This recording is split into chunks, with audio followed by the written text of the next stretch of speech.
This is the Chancellor's Report from 89.7 WUWM, Milwaukee's NPR, featuring Thomas Gibson, Chancellor of the University of Wisconsin-Milwaukee. And here's your host, WUWM General Manager, David Lee. Hello, and thank you for joining the UWM Chancellor's Report here on 89.7 WUWM. I'm David Lee, General Manager of the station, and I'm here today with UWM Chancellor Thomas Gibson. Hi, Tom. Hello, David. How are you? I'm doing great. We had a fun weekend. It was awesome. I understand that we're here with some folks about that fun weekend or that fun Friday. Yes, so we both attended UWM's Alumni Awards event. It was my first time attending the event, but with me today are two of the honorees. The first is Deepak Arora, and also joining us is Oby Nwabuzor. And I think you may have also maybe not buried the lead, given that you have the winners of the Alumni Oscars here. But also we have Joan Nesbitt. Yes, we do. Joan is the Vice Chancellor for University Advancement at UWM. I love it. This is so great to be able to have two of the award winners and also the Vice Chancellor for Advancement at the university to talk about the impact our students have had in the community. So Joan, let's start with you. Tell us about the Alumni Oscars. Well, first of all, we're going to start calling it that. Yeah, I love it. Breaking news. I like that. Alumni Oscars. So these are officially known as the UWM Alumni Association Awards. Yes. We have two of our 12 award winners with us tonight. The Alumni Association has been honoring our distinguished and accomplished and talented alumni for longer than I've been alive. I love being able to say that. Since 1961. Wow. And we have a different number of awardees each year. It just depends on who the committee picks and how many nominations there are. But you can typically count on 8 to 12 to 13 or more honorees. But despite that, the evening goes really fast. It's fun-paced, it's great, and it's one of the best evenings of the year. So I think I heard you say this event has been going on since 1961. We've been honoring alumni since 1961. Not the event at this scale. Yeah, right. Because the scale was pretty incredible, by the way. Isn't it? But who's involved with the selection process of the awardees, and how does that go?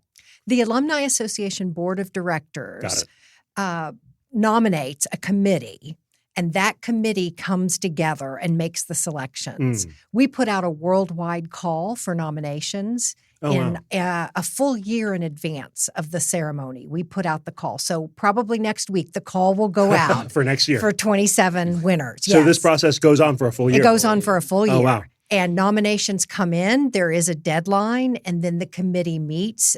They do a lot of homework in advance of the committee meeting, reading all the nominations and doing their research. And then they come together and vote.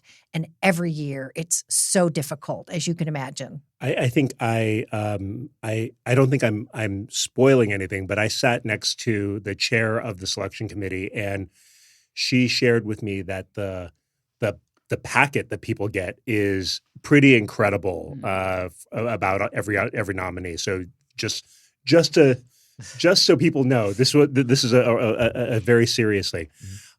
So why is it so important to recognize our alums? Well, obviously, it brings prestige to the university. We, by affiliation, we are honored by our alumni. But I think for everyone who works on campus, we do everything we do for the students. And the amount of inspiration that our awardees give our students is incredible. And first and foremost, I would want them to know you're beloved by your peers, but mostly you are a role model and an inspiration to our students who see your stories and dream that they can go on to achieve what you have. That's so incredible. We're really excited to have a few of the awardees here with us. Let's start with Oby, who received the Graduate of the Last Decade Award, or GOLD. Incredible honor, incredible acronym, and also part of the vibe of the evening, right? It's so much gold from the evening. I understand that you earned a bachelor's in communication from UWM and then went on to get an MBA as well as a doctorate in public health. And now you own your own real estate development company. That's incredible. People Thank say you. that I've had a circuitous route in my life, but that does me one better. How did your UWM bachelor's degree set you up for this journey? Absolutely. The University of Wisconsin-Milwaukee is very critical to, I would say, the ecosystem of Milwaukee as a whole, right? The location of the UW-Milwaukee, its mass, its size, the diversity of students that come to the university. I think that's a big piece. I think another thing is the means to be able to stay local and be at an affordable institution. The price and the cost of education is skyrocketing. And I think it actually detracts individuals from wanting to pursue a higher education. So that's the other piece that I think set the foundation of not having a ton of debt, leaving undergrad knowing that I would eventually want to pursue another level of education down the line. And then the third piece is really being able to explore and learn more about myself, right? I was heavily engaged as a student, so that also then set another layer within that foundation. You know, I think something you just shared, you sort of locked in a feeling that I've had about the Access mission, is that not only are we opening the doors to, the community, but also because of its cost, it opens up other opportunities later on down the line because you're not leaving with a ton of debt. Absolutely. And I think early on as a young individual, people may not think of that right away. Yeah. And then you're realizing like, wait a minute, I want a master's degree, but I've acquired all this debt. Yeah. Can I really truly afford it? Right. So that's something that, UWM provides as an institution. I'm grateful for that. That's really incredible. Tell us a little bit about your company that brings together real estate and public health. Absolutely. So I founded Envision Growth back in 2019. So a little bit after I finished my undergraduate degree to build healthy people and communities through the instrument of real estate development. And through that, I've been able to look at real estate development, not just as the built environment, but how do we improve life? How do we improve health outcomes? Essentially, how do we bridge that life expectancy gap from one zip code to another? And that's how my kind of doctoral program came to be a big instrument in that space. And remind us how many millions of dollars of development have you all been able to? So thus far, over $4 million. That's incredible. Yeah. That's so great. I also understand you've had some volunteer roles. This list just keeps going on at the local and state level. Tell us what you're involved in. Yeah. So in 2022, Governor Evers appointed me to the Wisconsin State Public Health Council. And initially, prior to that, I served on the State Health Assessment Steering Committee, which positioned me as to be recommended to be on the State Health Council. So that has been a great opportunity with being with other public health leaders across the state, with moving forward the state public health improvement plan, and as well as emergency issues of the state. And then likewise on the city level, I serve on the Neighborhood Improvement Development Corporation with the city of Milwaukee, in which a lot of that work is around revitalization and revigoration of neighborhood vitality. So a lot of dollars are invested back into the community through that work. We see a lot of projects around parks and green spaces, and we're able to help oversee that. So you heard us just talk a little bit about the year-long nomination process and what you had to submit and all of the stuff to actually get this award. Do you know who nominated you for the award? I knew afterwards. And when I found out, I actually shed a tear. It was I was very honored. So funny thing, Mayor Cavalier Chevy Johnson. He actually used to be my alder, so shout out to him. Now he's all of our mayor. Now he's all of our mayor, but shout out to the 2nd District when I was in that district. And then Brian Sonderman, who is the president and CEO of Milwaukee Habitat for Humanity. T. Welly Smith, president, chief alliance officer for the Community Development Alliance. And then Tamara Johnson, who's the president and CEO of Lake Early Learning Center. So a pretty impressive group of folks came together to support you. And I work with them in so many ways. So when UWM reached out to me and they told me who nominated me, I was like, okay. It's good to see it all come together. So let's bring you in here, Chancellor. As the leader of the university and as the person who is sort of front of room on Friday, helping to honor all these alums, what do you think about when you hear Oby talk about all of this? Oby's story is one of inspiration. She grew up here in the city of Milwaukee on the north side, and was just driven. Yeah. I believe she was compelled by wanting to do good, not only for her family, but for the community in which she resides. And it's clearly evident when you hear about all of the things in which she was engaged in. She is an example of all we hope our alumni would be. She embodies the mission of our institution, and I'm so proud. Thank you. So Thank you. incredible. Frat. Absolutely, sore. There was a very sweet moment earlier when they came in and had a fraternity sorority sort of situation. What we call Okay. Dove Love. Yeah, absolutely. Dove love. I love it. Let's shift over to Deepak, the winner of the Impact Award, not the Gold Award, but the Impact Award. Similarly important. You have a lot to follow after talking to Oby. You graduated from UWM with an executive master's in business administration, and now you have your own company. Mm-hmm. Tell us a little bit about how your UWM experience has helped you step out as an entrepreneur. Yeah, so obviously I'm a first-generation immigrant, so didn't have any education here to start with. I did my undergrad and my engineering back in India. But coming to U.S. and starting my own business, I had all the traits of a leadership, but I did not have the actual finance, accounting major, all that in the background. So I wanted to go back to school, and when I was doing my research, I was this close to going Chicago booth, and almost applied for it. But my ex-friends, or my friends that graduated from UWM, they say, back to Oby's point, this is the most cost-effective way to get your MBA done locally, and the diversity and the vibrant community that UWM has put together. And I would still love to go back again if I can. So that connection and relationship and the diversity, like I said, I really enjoyed going to complete my master's there. We need to say that again. By the way, Deepak was thinking about going to Booth, but decided to come to UWM. That's incredible. I just wanted, Deepak, I want you to hear it directly from me. You made the best decision possible. Thanks. I could see that. I mean, like I said, I've learned and grown so much working with the Lubar the group here. Yes. Not just the School of Business, but I was fortunate enough to work with the LEC, which was shut down during the COVID, but they reopened the first year that I started MBA. And their I-Corps program was just tremendously driven. Yeah. And Brian and others who drive that program was tremendous instrument for our success. That's incredible. I went through I-Corps too. Oh, you did? Okay. So you know. I didn't end up doing the things that you did. So outcomes may vary. Your mileage might vary. Right. True. You might be able to run a radio station though. Yeah. Your company is called Wearable Technologies. Correct. Can you explain what that is and tell us a little bit about that story if you don't mind? Sure. So I was working for IBM Watson Health. I was reporting to the chief operating officer at the time. So my life was a pretty decent path when we moved here from Canada 10 years ago, exactly to the date today. So I was working in Canada. IBM acquired our company, moved us here. So like I said, I was pretty sad. We built a brand new home in the safest cul-de-sac you can imagine. And the life has a path of its own.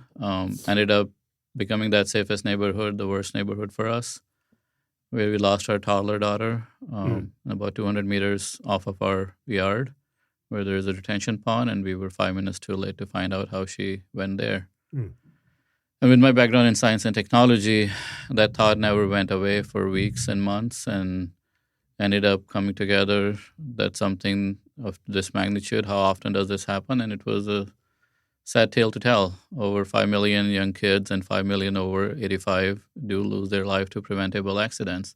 They're called preventable. Yeah. There was nothing to prevent them. So that took me to this journey where I took the leap of faith, and it was my calling at that time. Left my job 3 years ago and then been on this full-time journey now and have saved 2 lives. That's incredible. Oh, my goodness. Wow. Yeah.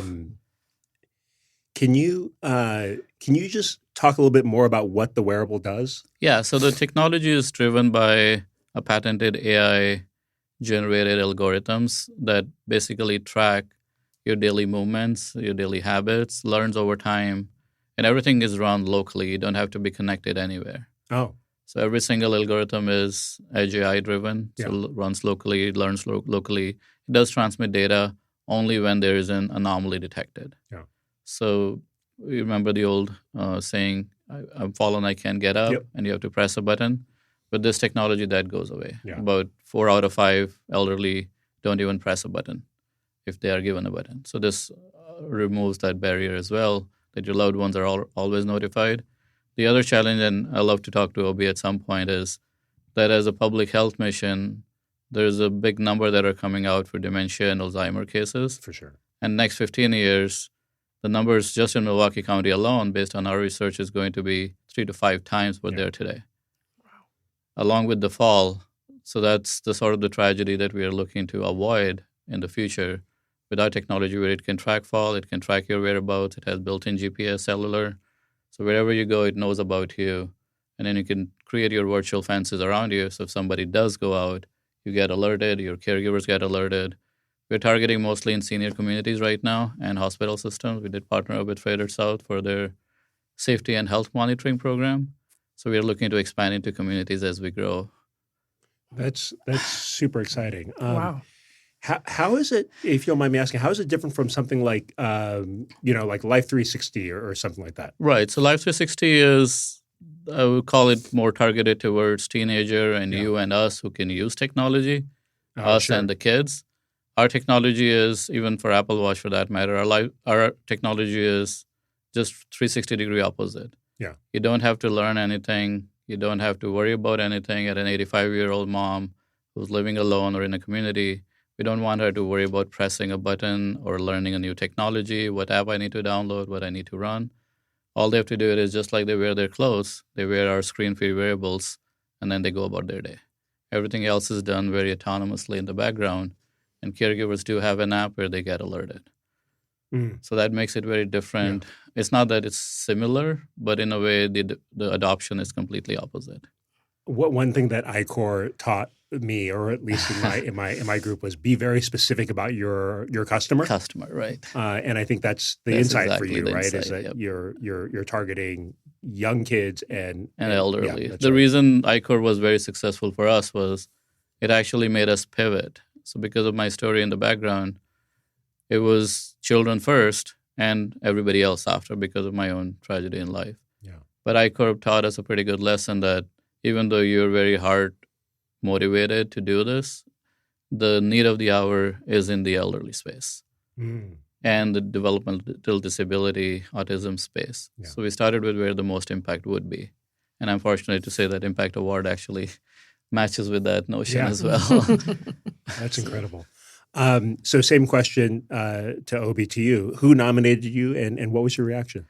So to be honest, I still don't. You still don't know? They don't know who formally nominated me, but I did informally heard that Dean Kaushal-Churi, who was the Lubar School Business Dean, he nominated, and UWM Research Foundation's president, Jessica, she nominated or wrote about the nomination. But otherwise, I'm not aware of who all nominated, but I'm thankful to all who did. Well, if you're out there, send us a note so we can solve this mystery for Deepak. Right. What was your reaction, though? I was just very, very thrilled. I did not even imagine in my wildest dream that 3 years graduate would achieve something like this.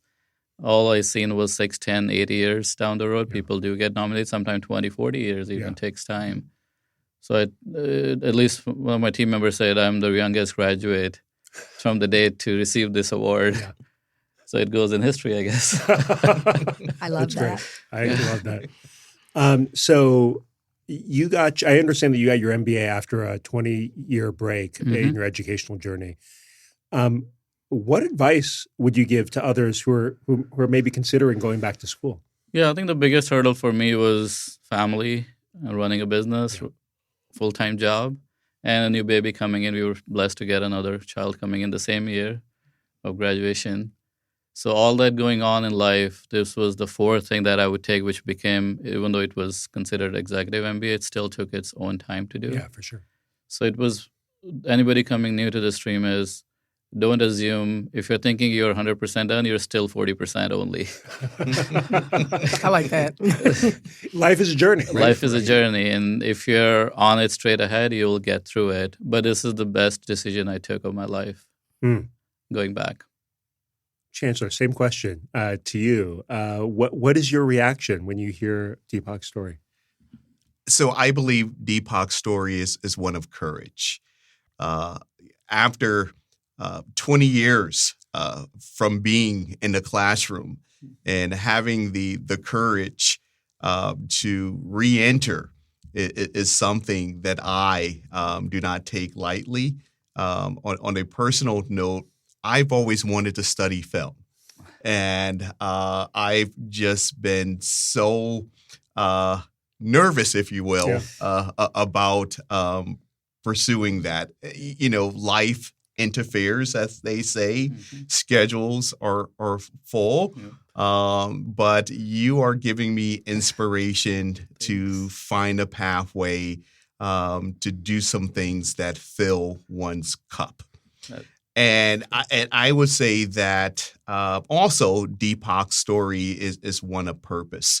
Your company is built around being purpose-driven to ensure that a tragedy doesn't remain that for you, your family, and others. You've leveraged that moment in time to help society's most vulnerable people, kids, and the elderly. And it gets no more noble than that. And I'm proud of you. Thank you. It's one of the disappointments that I have that this isn't a video podcast, because if you were able to see that our chancellor had kind of a real kind of authentic emotional response while kind of visiting Oby's story and also and Deepak's story and witnessing their impact is just really incredible. Thank you for sharing that, Chancellor. Absolutely. I got to say, I was invited to the Alumni Awards, recognizing that the award winners would be here today. And Chancellor, you and I talk a lot about how our university is a bit of a undiscovered gem in our community, and that we want to change that. And I got to tell you that my experience attending the award and also attending it with my girlfriend, we felt such an incredible amount of pride in the institution. And I'm not an alum, didn't go to the school, and I'm just a simple employee. But I felt such an incredible connection and such an incredible amount of pride about what this university means to the community, to everybody who's getting an award, but also just to the region. And I think that's a real testament to the evening.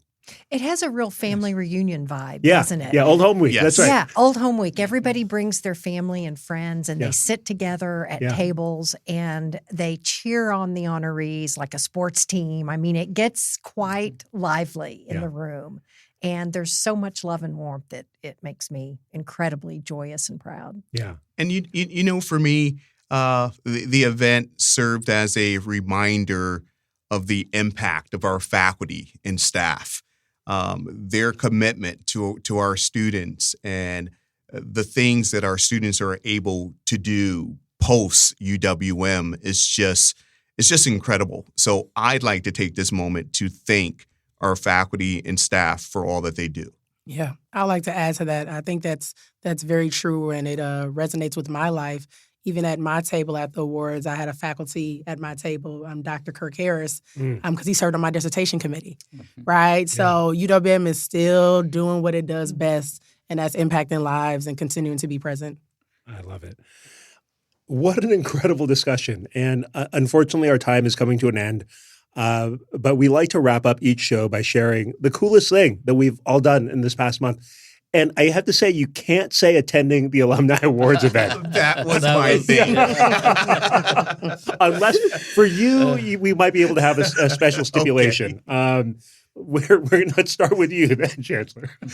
Well, I'm sorry, David, Yep. but for me, attending the Alumni Awards Evening event was the most exciting, energizing event that I've attended most recently. And in fact, I think that this event will now round out my top 3 experiences and events at UWM, beginning with plenary, commencement, and now the UWM Alumni Awards Evening event. That's incredible. Like I said, you get special dispensation because you're the boss of all of us. Deepak, Well, my coolest thing is, or was, I guess, was a couple nights ago, spending with my 4-year-old. Her birthday memories just a month ago. Yeah. She turned 4, and she wanted to play that birthday game with me. So I played 30 minutes doing nothing else. Oh my God! So that was the coolest memory I could say in the last month. I love it. Cool. Yeah, Joan. Planning the event? That's fair. Listen, no, I have to tell you, part of planning is doing a tasting. And so we were remarking at our table that night about how good the food was. Yeah. And it was the second time I got to eat it. That's a cool perk of the job. That was the food was incredible. The fish were incredible job. Yes. Oby. I would say I attended an event called Flavors of Africa and the diaspora in Wisconsin. They had a pre-event in January. It brought together a lot of different people and cultures. So it was good to be immersed in the space. That's great. For me, this is airing on the week that we have launched our civic awareness campaign about ownership in news and what it means to be a publicly owned institution. And it really is an invitation to our listeners to a civic conversation about what that means and the impact that this station has in our community. And I think of it as separate but also related to the mission of the university, which is to bring together a lot of disparate voices and to ensure that we have trusted, fact-based news and information so that we can all kind of build a consensus sort of picture of this world that we live in and to advance our mission here at the station, which is to connect and engage and inspire our listeners to a better understanding of each other, the region, and the world, which is exactly what we've all done here together today. So thank you all so much for joining us for this episode of the UWM Chancellor's Report. Thank you so much. Thank you. Thank you. You've been listening to the Chancellor's Report featuring Thomas Gibson, Chancellor of the University of Wisconsin-Milwaukee. If you'd like more information, go to uwm.edu/chancellor.